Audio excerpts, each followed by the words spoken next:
Hello everybody, NitPicker 1 here complaining about issues great and small for your entertainment, and today we're going to be talking about Spider-Man 2 for the Xbox.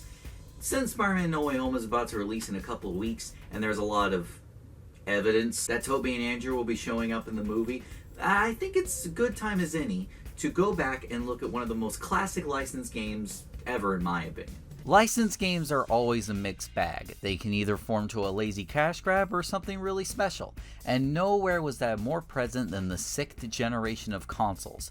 There were good ones, there were some bad ones, but mostly there was just a lot of mediocre ones. But rarely did licensed games ever push themselves to a higher degree.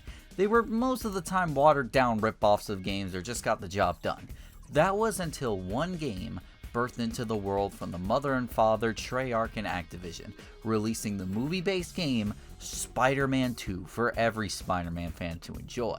But the question is, has this game aged that well? What did this game do that has just sticked in so many people's minds? Does it still hold a candle to even the best received Spider-Man game of all time, Marvel's Spider-Man 2018? Well, let's find out. Let's nitpick Spider-Man 2 for the Xbox. But before we get started though, I do want to make clear that this is only just a quick look back video, therefore I did not finish the game for it. When I finished, I was at the Quentin Beck mission, so this isn't a complete review of the entire game because A, I don't have the time, and B, I'm planning on taking a look at every Spider-Man game in the future. But I just wanted to take a look at one of my first games of all time in anticipation of No Way Home. Yeah, you heard me. Spider-Man 2 was my first ever game on the PlayStation 2, which was my second ever video game console of all time. And one day, it stopped working and I was sad. I did finish the game before it happened, but in an era where I didn't have that many games, this game was just something I could turn on and swing around for a while. But I want to leave that for when I nitpick the game for real. For now, let's start the game up and start with the tutorial. Why am I starting with the tutorial? Well, because Spider-Man 2 has probably the best tutorial ever in a game, and that is no exaggeration. And you're probably asking, how could a game have a good tutorial? 2 words. Bruce Campbell. Well, sequel time already, huh? Welcome back, I guess. He's just so rude to you and treats you like an idiot. I love it. You don't actually jump until you've let go of the jump button. Okay? Okay, yeah, I think I'm getting the hang of it. Now go jump in a lake. Okay, so the next thing I want you to do is jump off the building. I mean it, just jump. Well, I mean, alright, if you say so. You always do what people tell you. You know, there's a word for that. Loser. You know what? I don't need this, and I don't need you, Bruce Campbell. I'll go through the web swinging myself. You see, web swinging in Spider-Man was it wasn't swinging. So between Spider-Man 1 and Spider-Man 2, Treyarch sought to expand the wheel and make Spider-Man actually swing on his webs. And while it's dated by today's standards, comparing to what it was before, it feels great. It's seriously impressive all they accomplished on this hardware. I did say it was dated, and well, that's because it is. It's pretty much exactly like the camera in Super Mario 64. While it is indeed playable, it's pretty clunky and can feel unplayable a lot of the times. It's very sensitive and hoppy, I guess is the correct terminology, and it's very difficult to do specific things. When just web swinging in a straight line or just some slight turning, it's perfectly fine. However, when you try to save a kid's balloon, it can prove quite a challenge because of how much you move around. It's really hard to do very slow and short swings unless you use the correct skill. But I am not for 1 second knocking the amount of work that definitely was put into this game. Going back to the camera control in Super Mario 64, yeah, it's dated and frustrating by today's standards, but that was all the way back when the camera system was being made. Nobody knew how to use it or to use it right. I think it just helped when the game was released. Games on this generation of hardware just felt so highly ambitious, and everything was just being figured out around this time. I think that's why a lot of people look fondly on these generations of consoles in particular. A lot of games created a lot of the mechanics we see in games today that got refined in PS3 and PS4 era, which is great, don't get me wrong, but a lot of what was done on these consoles in particular felt very homemade and organic compared to how when these things have been figured out and developers just use engines that already have this stuff ready to use, making every game kind of feel the same, again, compared to this generation of hardware. Anyway, sorry, I got off track. Let's get back to the game. You see that, Bruce? I got the web swinging under control without your help. I'll check up on you later. You're fine. Go ahead. Yeah, I will go ahead. Go ahead. Okay. The one thing I can call bad in quotations is the control. It's not exactly 360-degree movement. It's not bad, but when turning, I feel like you have a lot of dead zone, and I think they did this because of the GameCube controller, but I'm not sure. It just doesn't feel very right. Another thing that I think could have been handled better is the jump. It works fine out in New York when you're swinging, and it'll give you a lot of height, but there's one part where this jump works horrible in the Quentin Beck part, because there's this one part where they want you to do platforming. With the jump that makes Spider-Man do this. Just cheese this part, you're not getting through it. But of course, this is a superhero game. And what does a superhero game need? Decent, satisfying combat. And not only is the combat pretty satisfying in terms of gameplay, the audio is so good. Man. We take him out. We all just get along. I miss sounds like that so much, and I know it's because games try to use realistic sound effects and all, and that's better and everything, but I really miss those sound effects, man. You know what else makes the combat pretty satisfying? Ragdoll physics. The greatest creation in the history of ever. Yeah, I'm willing to debate on that. Oh, you and your kids today with your 3D special audio on your PlayStation 5s. While we were here on the PlayStation 2, we got this majestic amazingness happening. Speaking of seeing amazingness, let's discuss presentation. And I don't think the models are that bad animation-wise, though. Harry, I know you think Spider-Man killed your dad. He did kill my dad. Such bliss. Though impressively, they have pretty much all of the actors from the official movie reprising their roles. Tobey Maguire as Peter Parker, Kirsten Dunst as Mary Jane, and What is this garbage?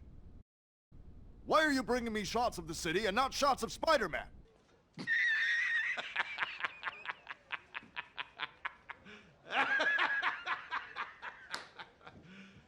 You serious? This is bad.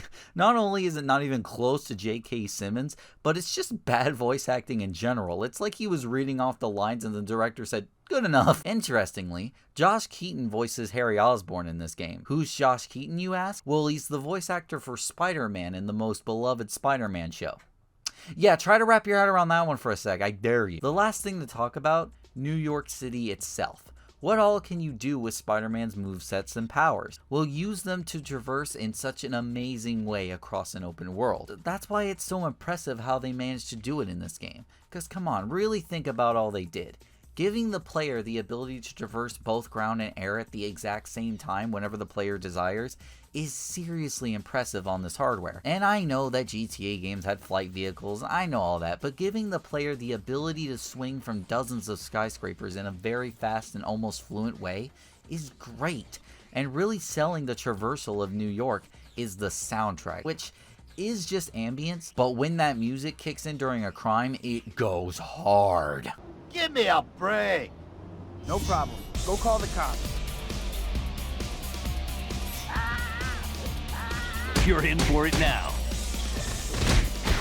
But stopping criminals in the street isn't the only thing you can do.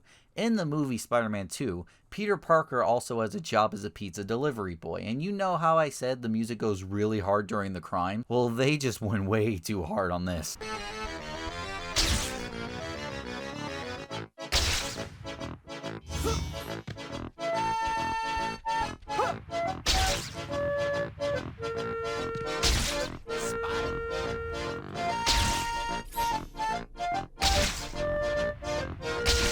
Well, anyway, you deliver pizza safely to its owners, and to spice up the variety, they even have a system where if you flip too much, the pizza actually gets damaged. And you don't want to serve damaged pizza to someone, do you? So you want to deliver the pizza in the best condition possible, because Mr. Aziz— hey, wait a minute, this isn't Mr. Aziz. Who is this guy? So now in lies the question. What are my thoughts on Spider-Man 2, the video game? How does it compare to Marvel's Spider-Man 2018? Literally my favorite game of all time on PS4 and even PS5. Well, obviously, Spider-Man 2018 is the better game. It has the better combat system, the web swinging is way more reliable and smooth to use. But is this a situation where there are things in Spider-Man 2 that I think are missing in Spider-Man 2018, leaving a lot to debate over? Absolutely. Spider-Man 2 just gets a lot of little things that I actually really miss. and it's mostly in the extra missions making you feel like a friendly neighborhood Spider-Man and not a police officer. What I'm saying is, boot up Spider-Man 2018 right now and do some crime missions around the city, and really pay attention to what you're doing. Then go back to Spider-Man 2 and compare the two. What do you get? A game where all of its side missions entails an always fighting bad guys and also not communicating with New York very much. All of the missions in Marvel's Spider-Man either are about fighting bad guys or doing something and then fighting bad guys. Comparing that to Spider-Man 2, where you literally do everything, including just doing a simple task of saving a child's balloon, making them happy. Missions like this really help make you, I apologize for this, feel like Spider-Man than ever before, and I think that's something Marvel's Spider-Man 2018 fails at. Spider-Man 2018 has the realistic movement and swinging, making you feel like the superhero wall crawler, but Spider-Man 2 has the community-driven missions, making you feel like the friendly neighborhood Spider-Man. I mean, hey, that was basically the plot of Spider-Man Homecoming, right? But does that mean I can recommend Spider-Man 2 to everybody? No. Spider-Man 2 is a very dated game in retrospect, meaning I don't see people really getting a grip on things unless they know what they're getting into with this era of video games. Video games like this are something this generation just can't go back to, and I 100% don't blame them for that. However, if you have a decently good idea with what you're getting into and or a really massive Spider-Man nerd, then you should absolutely give this game a shot. I got this game for pretty cheap on Xbox, which I played on the Xbox 360.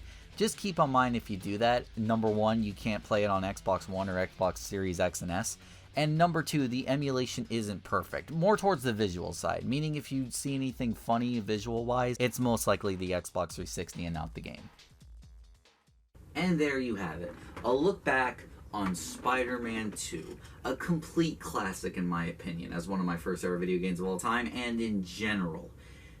It's dated by today's standards, I know that, but I think it has a lot of merit even today, and I will happily go back to it. And besides, the one thing that Spider-Man 2018 doesn't have is this.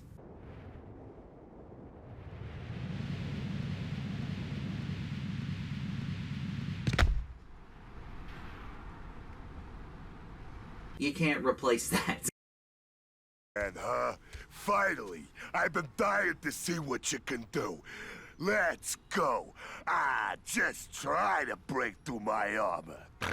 I'm gonna break your bones and make you cry for your mama.